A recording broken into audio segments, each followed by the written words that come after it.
அடுத்து வடக்கில் நீதி நியாயமான தேர்தலை நடாத்த ராணுவம் பெரிதும் உதவியது, படையினருக்கான சலுகைகளை நிறுத்த முடியாது என்கின்ற செய்தியாக இந்த செய்தி இருக்கிறது.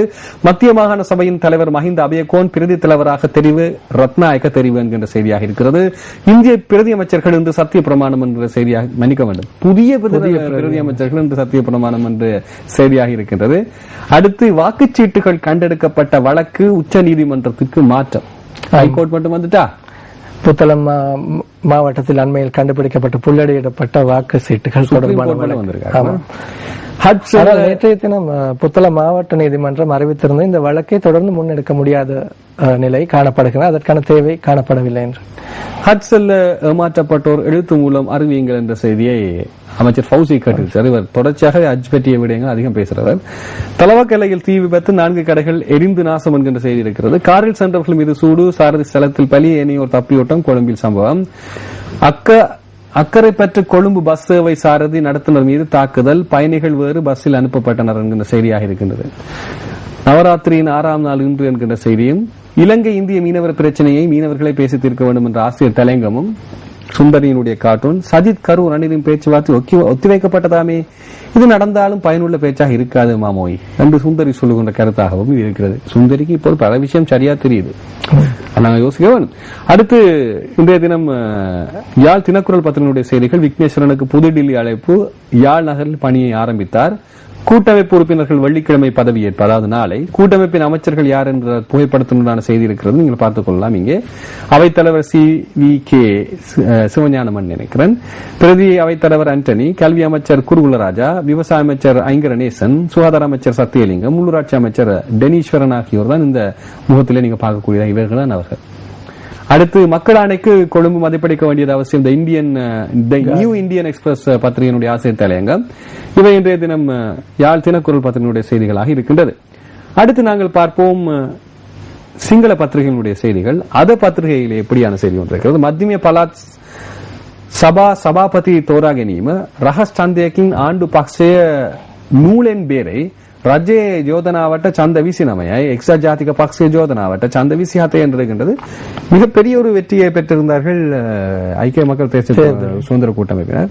ஆனால் இங்கே மாகாண சபை தலைவரை தெரிவு செய்யும் போது ஆளுங்கட்சியால் பிரேரிக்கப்பட்ட பெயரும் எதிர்கட்சி தரப்பால் பிரேரிக்கப்பட்ட ஆளுங்கட்சி உறுப்பினரின் பெயரும் ரகசிய வாக்கெடுப்பு நடத்தப்பட்டன. அதில் எதிர்கட்சிக்கும் ஆளுங்கட்சிக்குள்ள ரெண்டு வாக்கு வித்தியாசத்தில் தான் ஆளுங்கட்சி வெற்றி பெற்றிருக்கின்றது. பேசப்பட வேண்டிய விஷயம். நிச்சயமாக மௌபும் பத்திரிகையுடைய ஆசிரியர் பிரதான தலைப்பு கொலம்பேதி குடு முதலாளிலா மராகணிதி போதைப் பொருள் கும்பல். ஆகவே அந்த தெமடகோடல நடந்த அந்த துப்பாக்கிச்சூடும் போதைப் பொருள் கும்பலுக்கும் தொடர்பு இருக்கின்றது அங்கே முக்கியத்துவம். நேற்று போலீசாரும் தெரிவித்திருந்தார்கள், போதைப் பொருள் கும்பல் 2 கும்பல்களுக்கு இடையில் தான் இந்த மோதல் நடந்திருக்கின்றது. தினமின பத்திரிகையுடைய செய்தி. கொழும்பு வத்து சன்ஸ்கிருதி அவசன் நாகரிக சங்வர்தனை அதிகாரியின் පල්පත් වාසීන්ට නිවාස 14,000ක් නව නිවාස සංකීර්ණයක් දෙමටකොඩේදී අනවසර පදිංචිකරුන්ට සුපිරි නිවාස බිම් මහල வாணிஜ கட்டயுத்து வல்ட்ட வெங்கரே என்கின்ற செய்தியாக இருக்கின்றது. 14,000 குடும்பங்களுக்கு குடிசை வீடமைப்பு திட்டத்தின் கீழ் கொடுக்கப்படும். இதனால் குடிசைவாசிகளுக்கு அல்லது கொழும்பில் தோட்டங்களில் குடியிருப்பாளர்களுக்கான வாய்ப்பு என எதிர்கால பிரகாசமாக இருக்கிறது.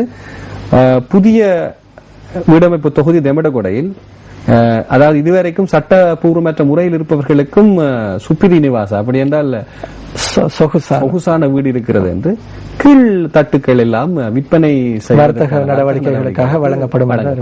தினமின பத்திரிகையினுடைய செய்தி. திவையின பத்திரிகையினுடைய செய்தி. මහමග කුඩු යුද්ධය දෙපැත්තම එකම කට්ටියක් පොලිසිය කියයි. ஒரே தரப்பை சேர்ந்த இருவரும் சுட்டுக் கொண்ட இருவருமே ஒரே தரப்பை சேர்ந்தவர்கள். நள்ளிரவில் நட்ட நடு ராத்திரியில் குறிப்பாக மிக பிரதானமான ஒரு பாதைக்கு நடுவில் குடு ஆக்கள் சண்டை பிடிச்சிருக்காங்க என்று சொல்லி போதைப் பொருள் யுத்தம். ஆனா மருட்ட குறிப்பிட வேண்டிய விடயம் என்னவென்றால் T-56 ரக துப்பாக்கிகளை பயன்படுத்தியிருக்கு. T-56 ரக துப்பாக்கிகள் யுத்தத்துக்காக பயன்படுத்தக்கூடிய துப்பாக்கிகள் ஞாபகப்படுத்த வேண்டும். சுஜித் பிறந்திருக்கிறார். ஆமாம். லக்னோ பத்திரிகையுடைய செய்தியும் தெமடகோட நகர மத பண்ணா வெடித்தியாய் ஏக் மருட்டு என்கிற செய்தியாக இருக்கிறது. ரிவிர பத்திரிகையினுடைய செய்தி. ඊයේ අවිසාවැල්ලේ පෙන්රි වත්තේ පෙන්රින් වත්තේ க்ளோரின் நலයක් පුපුරා 200ක් රෝහල ගත කරයි. 200 பேர் வைத்தியசாலையில் அனுமதி. 300 பேர் என்பதுதான் இன்று காலை கிடைத்த தகவல். அது கூடுதலாக, இதை விட கூடுதலாக இருக்கும். நேற்று இரவு என்பதனால் செய்திகள் சரியாக கிடைப்பது. அச்சுக்கு போகும் வரை உள்ள தகவல்கள் அங்கே அவிசாவிலை பென்ரிட்ட தோட்டத்திலே தான் இது நடைபெற்றிருக்கும். கவலைக்கிடமான செய்தி. இது கொஞ்சம் மீள்பார்வை செய்யக்கூடிய செய்தி. நான் நினைக்கிறேன் உங்கள் செய்தியாரை துடி துடிப்போடு இயங்கிக் கொண்டிருக்கேன். ஆமாம், இன்று காலை பிரதான செய்திகளிலும் இந்த செய்திகள் வீர பத்திரிகையினுடைய செய்தியாக இருக்கின்றது. இவை சிங்கள பத்திரிகையினுடைய செய்தி. நிறைவாக நாங்கள் ஆங்கில பத்திரிகையினுடைய செய்திகளை பார்க்க போகின்றோம். அந்த அடிப்படையில் இன்றைய தினம் ஆங்கில பத்திரிகை டெய்லி நியூஸ் பத்திரிகை சுமந்து வந்திருக்கக்கூடிய செய்தி, Canadians wrong headed minister Peiris Chogam 2013 not fair to judge a state based on democratic issues. Commonwealth Secretariat happy with preparation என்கிற செய்தியாக இருக்கின்றது. கனடா தவறான வழிமுறையில் நடைமுறையில் செல்கிறது. அமைச்சர் தவறான முடிவு என்பதையும் இந்த இடத்தில் குறிப்பிட்டிருக்கிறார். Not fair to judge a state based on democratic issues. ஜனநாயக ரீதியில் இருக்கக்கூடிய ஒரு நாட்டினை சர்வதேச மாநாடு தொடர்பில் நாடொன்றின் தனியான இதை விமர்சிக்க முடியாது. Commonwealth secretariat happy with preparation. ஏற்கனவே செய்யப்பட்ட திட்டமிடல்கள் ஏற்பாடுகள் தொடர்பில் பொதுநலவாய மாநாடுகள் செயலகம் திருப்தி வெளியிட்டிருக்கின்றார். செக்ரட்டரியேட் செயலகம் தெரிவித்திருக்கின்றார். ஆகவே அதற்கு பிரதானமான ஆள் சேதான் நாயகம். அவர் யாரு? கமலேஷ். அவரைத்தான் கனடா குற்றம் சாட்டி கொண்டிருக்கிறார். இதையும் சொல்லுவோம். அடுத்து சிலோன் டுடே பத்திரிகையினுடைய பிரதான தலைப்புச் செய்தி, IGP sent army to Weliveriya. Gampaha Supreme Court of Police reveals in court IGP Ilankakon summon troops to control protesters என்கின்ற செய்தியாக இருக்கின்றது. இப்போது நேரத்தை நாங்கள் பார்த்துக்கொண்டு மீண்டும் செய்திகளுக்கு வருவோம். மீண்டும் சிலோன் டுடே பத்திரிகையுடைய பிரதான தலைப்பை ஞாபகப்படுத்துகிறோம். IGP sent army to Weliveriya. Gampaha Supreme Court of Police reveals in court IGP Illangakoon summons troops to control protesters என்கிற செய்தியாக இருக்கின்றது. அவர் விஜித கோமசரு என்கின்ற ஒரு போலீஸா இருக்கின்றார்.